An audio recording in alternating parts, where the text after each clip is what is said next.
বসে আছে, একটু শিখে নাও। দেশের মূল জায়গাতে তুমি বসে আছো, 18 কোটি মানুষের জবাবদিহি তোমাকেই করতে হবে, ঠিক না? ঠিক। হাদির খুনি এখনো অ্যারেস্ট হলো না কেন? কোন ঘোড়ার ডিম করো তোমরা? কোন ঘোড়ার ডিমের আইন চালাও তোমরা?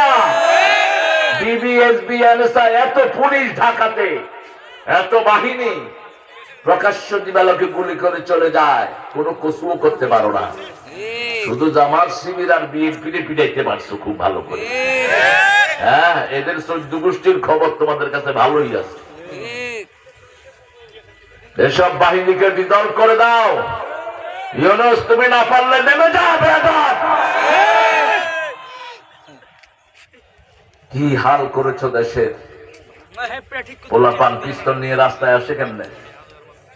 আমরা ইসলাম আলাদা যদি পিস্তল নেই, পালানোর জায়গা পাবা না। আগামীর পার্লামেন্ট চলবে কোরআনের আইনে, চান কিনা আপনারা? চান কিনা?